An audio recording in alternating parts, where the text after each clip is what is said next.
The London Top Show is sponsored by Khata Book. Business हुआ easy. भगवान इनकी मन्नतें सुनते रहे क्योंकि छेड़ा जी की मिनी मार्ट चलती रही।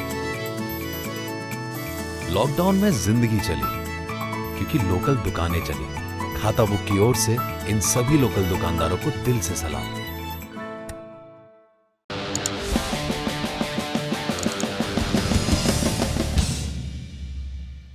क्या हादसे भूल जाने के लिए होते हैं? क्या हादसों की हकीकत नहीं जाननी चाहिए? क्या हादसे कभी कभी हत्या भी होते हैं और कत्ल का जिम्मेदार कोई लापरवाह होता है? कोई संस्था, कोई व्यक्ति, कोई सरकार, कोई सिस्टम। नमस्ते, सौरभ द्विवेदी नाम है हमारा और आप देखना शुरू कर चुके हैं दी लंदन टॉप शो। 7 अगस्त 2020 को दुबई से कोझिकोड आ रहा एयर इंडिया एक्सप्रेस का विमान रनवे से फिसलकर खाई में गिरा। विमान के 2 टुकड़े हुए थे। गनीमत थी कि आग नहीं लगी, लेकिन दोनों पायलट समेत 18 लोगों की मौत हुई थी। हमेशा की तरह अब जांच होगी, लेकिन अगर आपको ये बताया जाए कि 18 मौतें उस राजनीति की वजह से हुई जो ऐसे खतरनाक एयरपोर्ट्स पर सख्त कदम नहीं उठाने देती, तब आप कैसे रिएक्ट करेंगे?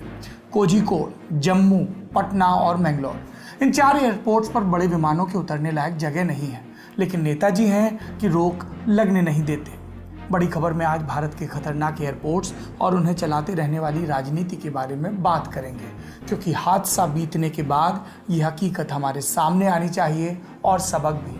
इसके अलावा शो में बताएंगे कि वो कौन से रक्षा उत्पाद और उपकरण हैं जिनके आयात पर हमारी सरकार ने बैन लगा दिया है। लेकिन हमेशा की तरह सबसे पहले दिन का वीडियो।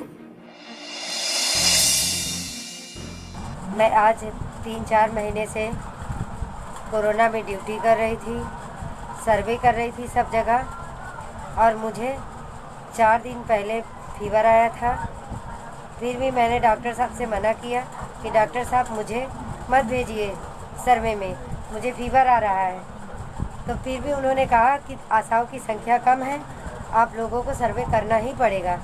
एक आशा को 150 घर, और मैं सर्वे करने गई मालवीय नगर, मुझे फीवर था, उन्होंने भेजा, मैं चल भी नहीं पा रही थी अच्छे से।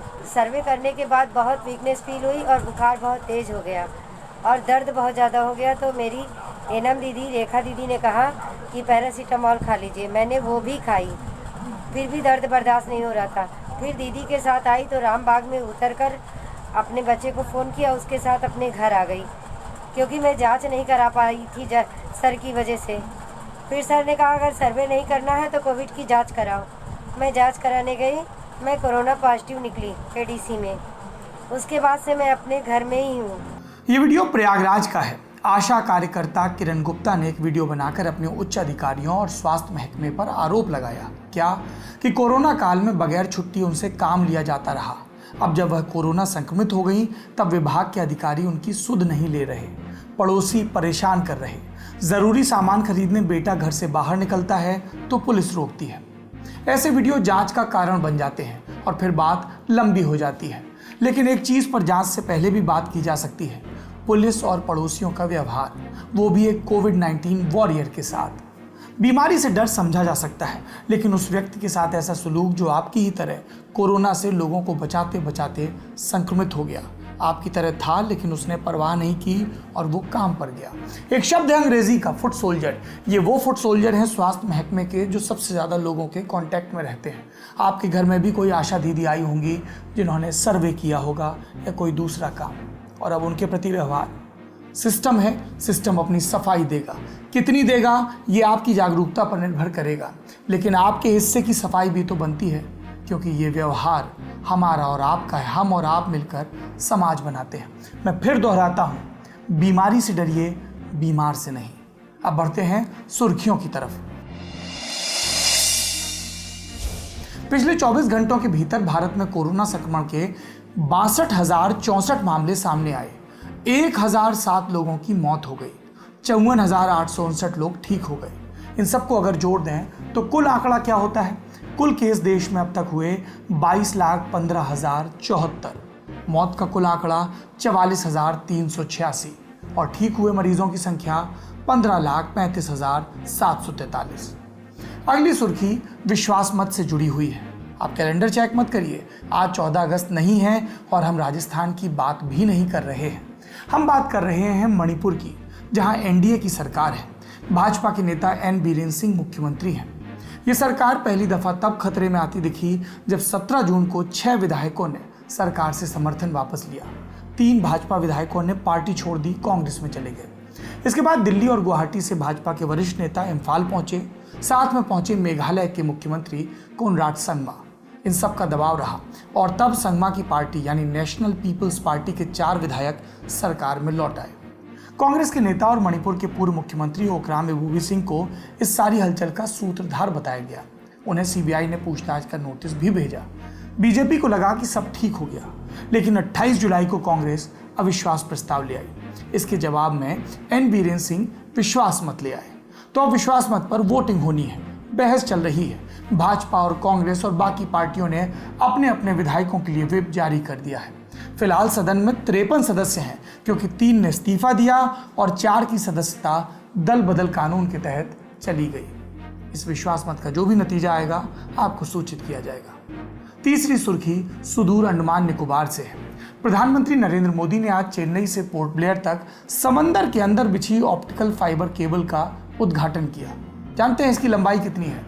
2312 किलोमीटर लंबा है ये केबल। ये अंडमान निकोबार में मोबाइल और लैंडलाइन सेवाओं को बेहतर करेगा और इंटरनेट की स्पीड भी मौजूदा स्पीड से तकरीबन 10 गुना बढ़ जाएगी, यानी कनेक्टिविटी की दिशा में एक बढ़िया प्रयास। प्रधानमंत्री ने द्वीप समूह के लिए चलाए जा रहे कई और प्रोजेक्ट्स का जिक्र किया। मिसाल के लिए 10,000 करोड़ की लागत से बन रहा ट्रांसशिपमेंट पोर्ट, जो अगले 5 वर्षों में तैयार होगा। ये थी सुर्खियां। अब बढ़ते हैं दिन की बड़ी खबर की तरफ। 10 साल पहले की बात है। तारीख थी 22 मई 2010।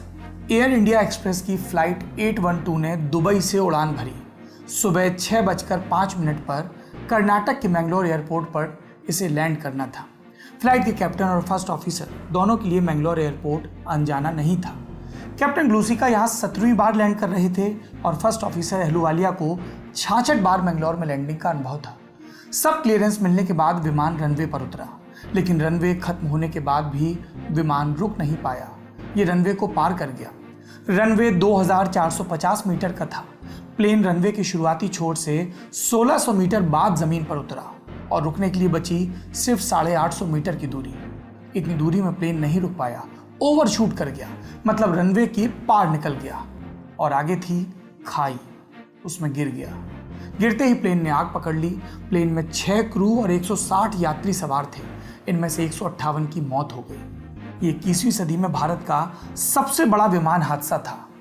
जैसा कि अमूमन होता है, हादसे की जांच कमेटियां बनी ये पता लगाने के लिए कि गलती पायलट की थी या फिर हादसे की वजह कुछ और थी।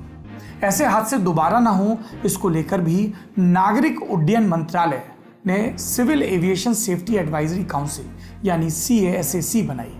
इसमें कई एक्सपर्ट शामिल थे। इस कमेटी ने जब देश भर के एयरपोर्ट्स का दौरा किया और जांच पड़ताल की तो ये सामने आया कि जैसे मैंगलोर में हादसा हुआ था, वैसे कई और जगह पर होने की आशंका है। ये आशंका हमेशा रहती है। कमेटी ने कई एयरपोर्ट्स के रनवे खतरनाक बताए, सुधार की सिफारिशें की। कमेटी को रनवे इतने खतरनाक लगे कुछ कि जम्मू और पटना एयरपोर्ट पर उन्होंने बोइंग 737 और एयरबस A320 की आवाजाही तुरंत रोकने की सिफारिश की थी। राज्य सरकारों ने तब राजनीतिक दबाव बनाया और नागरिक उड्डयन मंत्रालय ने लापरवाही दिखाई और इन सिफारिशों पर ज़्यादा अमल नहीं हुआ। कमेटी की इस लिस्ट में एक नाम था कोझीकोड एयरपोर्ट का, जहां बिल्कुल मैंगलोर एयरपोर्ट की तरह हादसा होने का डर था। सिफारिशों के बाद साल 2012 में कोझीकोड एयरपोर्ट पर एक विमान हादसे से बाल बाल बचा भी, लेकिन हादसा नहीं होने के कुछ बरस बाद कैलेंडर में तारीख आती है 7 अगस्त 2020 की। केरल का वही कोझीकोड एयरपोर्ट जहां 10 साल पहले हादसे की आशंका जताई जा रही थी, वहां बिल्कुल मैंगलोर एयरपोर्ट वाले हादसे की तरह दुबई से एयर इंडिया एक्सप्रेस का विमान लैंड करने आता है। शाम 7:30 बजे का वक्त, अंधेरा, तेज बारिश। पायलट ने लाइट्स और इंस्ट्रूमेंट लैंडिंग सिस्टम के सहारे विमान को रनवे पर उतारने की कोशिश की, लेकिन प्लेन रनवे को ओवरशूट कर गया। रनवे खत्म होने के बाद भी नहीं रुका, मैंगलोर की तरह ही खाई में जा गिरा। प्लेन के 2 टुकड़े हो गए, लेकिन मैंगलोर की तरह यहाँ एक बात नहीं हुई, गनीमत रही, आग नहीं लगी, इसलिए 18 लोगों की ही जान गई। नहीं तो हादसा और बड़ा हो सकता था, क्योंकि विमान में 191 लोग सवार थे। अब आप पूछ सकते हैं कि मंगलौर और कोझिकोड एयरपोर्ट के रनवे में ऐसी क्या समानता है कि अब हुए हादसे की भविष्यवाणी 10 साल पहले कर दी गई थी। कोझिकोड और मंगलौर इंटरनेशनल एयरपोर्ट दोनों के ही टेबल टॉप रनवे हैं। टेबल टॉप मतलब पहाड़ों को काट कर बनाए गए रनवे। कोझिकोड रनवे 2850 मीटर का है और मंगलौर रनवे की लंबाई कितनी बताई थी मैंने? 2450 मीटर। लैंडिंग के लिहाज से ये रनवे छोटे हैं, इसलिए CASAC कमेटी ने रनवे की लंबाई बढ़ाने और बड़े प्लेन नहीं उतारने की सिफारिश की थी। CASAC के सदस्य अरुण राव ने उस वक्त अपनी सिफारिश में लिखा था कि कोझिकोड का रनवे बोइंग 747 और 777, इसके अलावा एयरबस A330 इनके लिए पर्याप्त लंबा नहीं है, क्योंकि इन विमानों का आकार बड़ा होता है, इन्हें लंबा रनवे चाहिए। कमेटी की अगुवाई कर रहे मोहन रंगनाथन ने तब भी आशंका जताई थी और उसके बाद भी वो हमेशा कोझिकोड एयरपोर्ट की सेफ्टी पर सवाल उठाते रहे। अब वो कह रहे हैं कि ये हादसा नहीं, मर्डर है। सुनिए। Ajit Singh was a civil aviation minister, and the DGCA did not like Arun Mishra, who's now with ICAO. They were the ones who took me off and took the others also off, because we were pointing out very serious deficiencies. And we had flagged this 1-0 landing. I can tell you that it was created because the runway 28, which is always used and which is what should be used during monsoons because the winds are westerly, there are hills on the approach. So the minima was very high. They even doctored the minima to bring it down lower. And flights were diverting because the visibility or the cloud base was low. और ऐसा नहीं कि Kozhikode airport को लेकर ये चिंताएं 2020 में नहीं जताई जा रही थी। एक निजी कंपनी के पायलट ने फेसबुक पर पोस्ट में कहा कि उसने सिक्योरिटी कंसर्न एयरपोर्ट प्रशासन के साथ साझा किए थे। एयरपोर्ट की रनवे गाइडेंस, लाइटिंग सिस्टम बहुत खराब है। ब्रेकिंग कंडीशन भी नियमित रूप से मॉनिटर नहीं होती। हालांकि ये पोस्ट बाद में डिलीट कर दी गई या फिर शायद करवा दी गई। हमारे यहाँ सरकारों की मुस्तैदी सिर्फ हादसा होने के बाद कमेटियां बनाने में दिखती है, फिर उन कमेटी की सिफारिशों की फाइलें कहाँ खो जाती हैं कोई नहीं जानता। कोझिकोड और मंगलौर के अलावा भी देश में कई टेबल टॉप एयरपोर्ट हैं। टेबल टॉप एयरपोर्ट पर रनवे छोटा होने के कारण गलती की कोई गुंजाइश नहीं होती। अगर रनवे के शुरुआती हिस्से में लैंडिंग नहीं करवाई तो रनवे ओवरशूट होने का खतरा रहता है। इसके अलावा बड़े प्लेन लैंड करवाना खतरनाक होता है, लेकिन बहुत ही खतरनाक चीज़ें सरकार के स्तर पर या नियम लागू करने वालों के स्तर पर नज़रअंदाज कर दी जाती हैं। और अगर टेबल टॉप एयरपोर्ट के अलावा भी देखें तो देश में पटना और जम्मू के एयरपोर्ट हैं जो बहुत खतरनाक माने जाते हैं। CASAC कमेटी ने पटना के लोकनायक जयप्रकाश नारायण एयरपोर्ट पर सबसे ज़्यादा चिंता जताई थी। नवंबर 2010 में इंटरनेशनल सिविल एविएशन ऑर्गेनाइजेशन ने कहा था कि पटना एयरपोर्ट पर रनवे की लंबाई 1954 मीटर है। ये है इतनी, लेकिन काम में लेने लायक कितनी है? 1556 मीटर, क्योंकि रनवे के छोर पर कई इमारतें और पेड़ हैं जिनके चलते प्लेन नीचे नहीं आ पाता, तो उसे हवाई अड्डे की हद में आने के बाद एकदम से नीचे आना होता है। एयरबस A320 को लैंड कराने के लिए कम से कम 2480 मीटर का रनवे चाहिए होता है, जो कि पटना में नहीं है।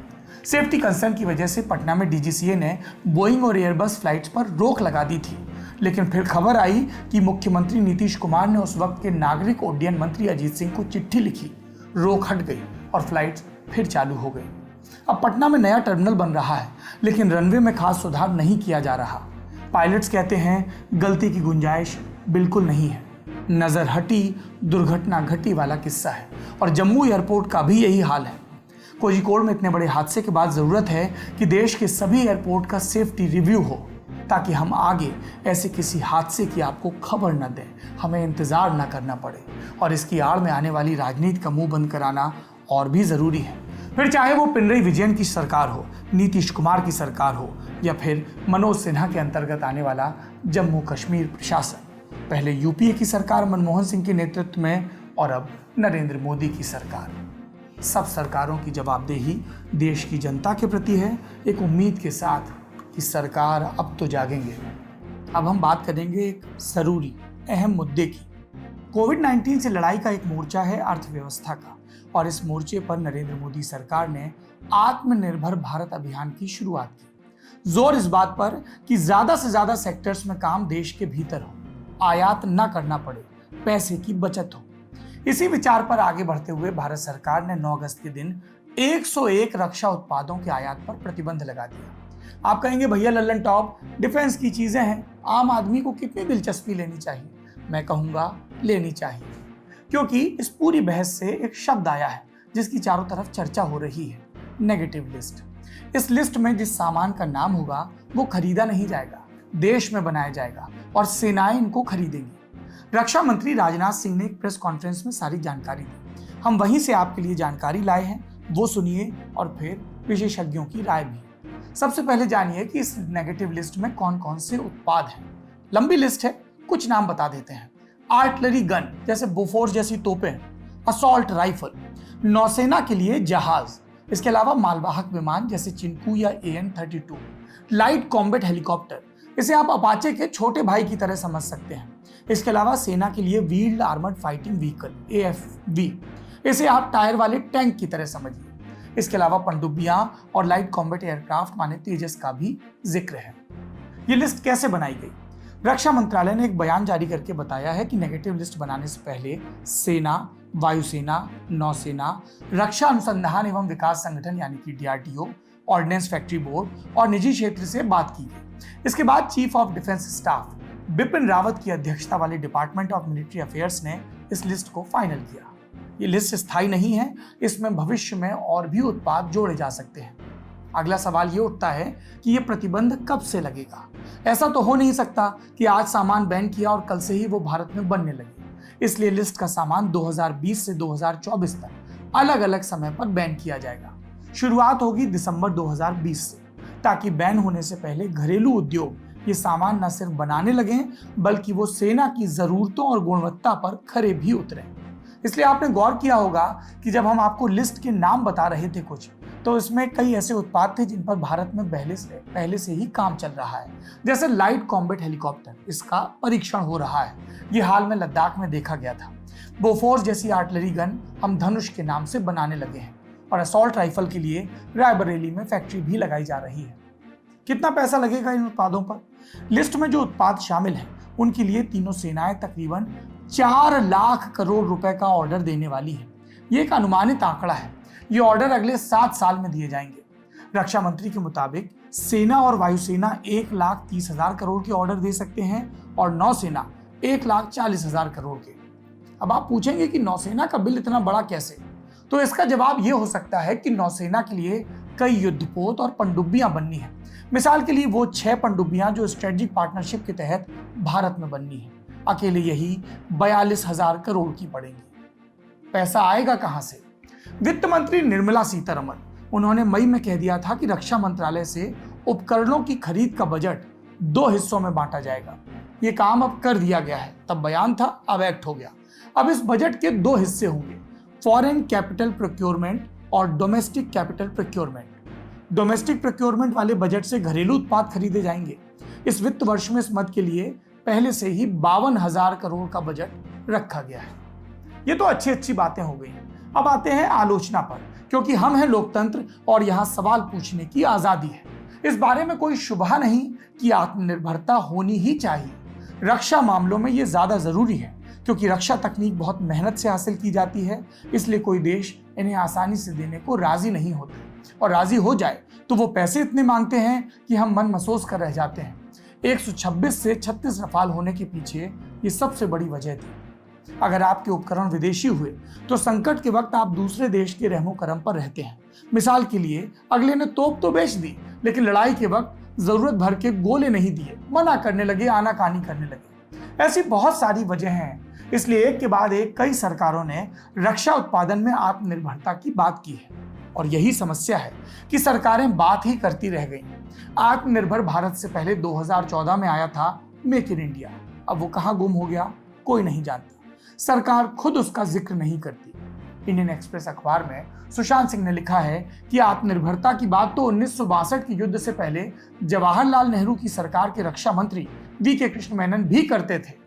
रक्षा मामलों पर लंबे समय से नजर रख रहे पत्रकार संदीप उन्नीथन और शिव अरूर, उनसे हमारी खास सीरीज रखवाले के तहत इस सवाल पर बात हुई। नेगेटिव लिस्ट को लेकर सवाल किए गए। उन्होंने जो कहा वो आपको सुनना चाहिए।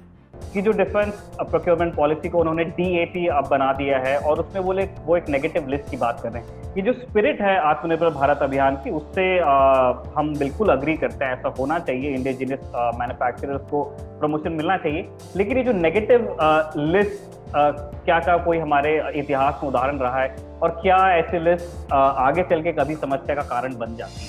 निखिल, ये पहली बात जो है कि हमारे जो सबसे बड़ी डिसअपॉइंटमेंट है डिफेंस इंडस्ट्री के लेके, वो मेक इन इंडिया के साथ है कि बड़े धूमधाम से हमने 2014-15 में अनाउंस कर दिया था मेक इन इंडिया डिफेंस से, लेकिन इसका कोई रोड मैप, जैसे हमने पहले भी डिस्कस किया, इसका कोई रोड मैप उन्होंने नहीं निकाला था, उसकी कोई गोल या 5 ईयर प्लान, 10 ईयर प्लान, उसके अचीवेबल गोल्स वाला ये नहीं दिया, डिलीवरेबल्स की लिस्ट नहीं दी है।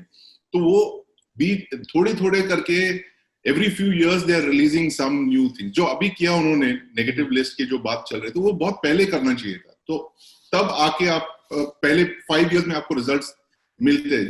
ये ऐसा नहीं है कि ये कोई फास्ट ट्रैक प्रोक्योरमेंट जैसी चीज नहीं है कि आप मतलब 1 साल में या 2 साल में रिजल्ट्स देखने लगोगे। ये लॉन्ग टर्म प्लान है जो उनको सोच समझ के करना चाहिए था। और हम देख रहे हैं, मतलब रफाल के लिए भी आप कारगिल से ट्राई कर रहे हो, वो अब लैंड किया है कल जाके। बिल्कुल। सो इट इज देर आए दुरुस्त आए, पर it is still not too late. I still feel that they should actually sit down and make a very concrete make in India plan. ये सिर्फ स्लोगन और शब्दों का खेल नहीं होना चाहिए, इसको एक कॉन्क्रीट डिलीवरेबल प्लान के तौर पे उनको ये करना चाहिए विद गोल्स कि हम इसे ईयर 1 में ये अचीव करेंगे, ईयर 2 में ये अचीव करेंगे, ईयर 3 में। ऐसे वेरी कॉन्क्रीट प्लान के साथ एक पॉलिसी निकालनी चाहिए, ना कि हर साल एक नए आप अनाउंसमेंट करोगे, इस साल हमने डिलीवरेबल्स किया, अगले साल कुछ और करेंगे, तीसरे साल और कुछ। मतलब it doesn't, it does not reflect cogent thought and thinking actually. Shiv, आपके पास आना चाहते हैं इसी सवाल को लेके। मैंने कुछ वेटरन्स जो लोग जिन्होंने रिएक्ट किया है इस डेवलपमेंट में, उनकी चिंताओं पे मैं बात करना चाहता हूं कि ये अच्छी चीज है इंडिजिनाइजेशन, लेकिन जब आप नेगेटिव लिस्ट में किसी प्लेटफॉर्म को या आर्मामेंट को या किसी दूसरी चीज को फ्लैग कर देते हो, तब कभी कभी ये लिस्ट आपको हॉन्ट करने के लिए वापस आ जाते हैं कि ये इस वजह से आप नहीं ले पाए। क्या इस तरह की चिंताओं में कोई मेरिट है या फिर ये ज्यादा ही मतलब हम चिंतित हो रहे हैं इस बात पे? पहले निखिल, मैं एक इंडियन डिफेंस कंपनी के मालिक से बात कर रहा था मैं, और उनका उन्होंने एक फ्रेज का इस्तेमाल किया जो मैं उसके बारे में बहुत कुछ सोच रहा हूँ। उन्होंने बोला कि ये जो हमारे पास बहुत सारे योजनाएं हैं, स्कीम्स हैं, कैंपेन्स हैं, कैच फ्रेजेस हैं, बज़वर्ड्स हैं, उनकी कोई कमी नहीं है इस देश में। जिसका कमी है वो है ऑपरेशनलाइजेशन ऑफ इंटेंट। जैसे संदीप बता रहे थे कि बहुत सारे इंटेंशंस हैं, मगर वो इंटेंशंस को ऑपरेशनलाइज करना वो एक चीज है जो नहीं हुआ है अभी तक। और एक बड़ा उदाहरण है वो मेक इन इंडिया का। ये नेगेटिव लिस्ट जो आप बता रहे हैं, ये नेगेटिव लिस्ट एक नया नाम है निखिल, क्योंकि जैसे संदीप ने बिल्कुल ठीक से बताया, बहुत सालों से कुछ और नाम से या कुछ और स्पेसिफिकेशन से इंटेंट यही है कि हम एक लिस्ट बनाएंगे कि ये चीजों हम बाहर से नहीं लेंगे, बिल्कुल नहीं लेंगे। और आपका एक बहुत अच्छा सवाल है कि क्या ये ऐसा लिस्ट आके बाद में हमको हॉन्ट करे।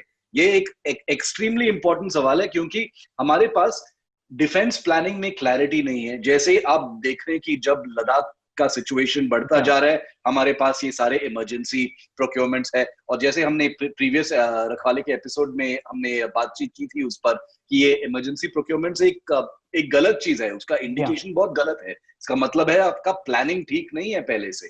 तो इसलिए जब आपका फॉरवर्ड प्लानिंग ही बिल्कुल ठीक नहीं है, अभी तक संभाला नहीं जा रहा है, तो आप नेगेटिव लिस्ट बना के आप क्या करोगे? भारत में रक्षा खरीद एक बेहद पेचीदा और घुमावदार प्रक्रिया है, इसलिए हमारी सेनाओं के पास अक्सर उपकरणों की कमी रहती है। लद्दाख में चीन के साथ सीमा विवाद गहराया तो भारत को पूरी दुनिया के हथियार बाजार की तरफ दौड़ लगाने पर मजबूर होना पड़ा। ऐसा ही कारगिल के वक्त भी हुआ था। इसलिए इंपोर्ट बैन या नेगेटिव लिस्ट का स्वागत करने के साथ साथ सचेत रहने की जरूरत भी है। अगर जो सरकार कह रही है वो कर पाई तो ये ऐतिहासिक नतीजे लाएगा, लेकिन अगर ऐसा ना हुआ तो इंपोर्ट बैन जैसे कदम महंगे भी पड़ सकते हैं। तो इस उम्मीद के साथ कि सरकार इस मामले में गंभीरता से पेश आएगी, जो कहा है वो कर दिखाएगी, हम लेते हैं विदा। चलते चलते आपको ललन टॉप के इंस्टाग्राम वाले तहखाने से यानी लटक से सुनाते हैं ये गजल जो हमारे दोस्त ललन टॉप के दोस्त अभिषेक शुक्ल ने लिखी है। अपना और अपनों का ख्याल रखिए। शुभ रात्रि। आदाब नाजरीन, एक गज़ल आप सबकी खिदमत में पेश कर रहा हूँ, समात फरमाएं। मतला है कि तुझे खुशबुओं की कसम है फिर कोई गुल खिला के दिखा मुझे। तुझे खुशबुओं की कसम है फिर कोई गुल खिला के दिखा मुझे। मेरे फूल अब के बहार में मेरे होश उड़ा के दिखा मुझे। तुझे खुशबुओं की कसम है फिर कोई गुल खिला के दिखा मुझे। मेरे फूल अब के बहार में मेरे होश उड़ा के दिखा मुझे। वही ख्वाब नींद से मुत्तसिल, वही ख्वाब जो है सुकून दिल, मुत्तसिल जुड़ा हुआ। वही ख्वाब नींद से मुत्तसिल, वही ख्वाब जो है सुकून दिल।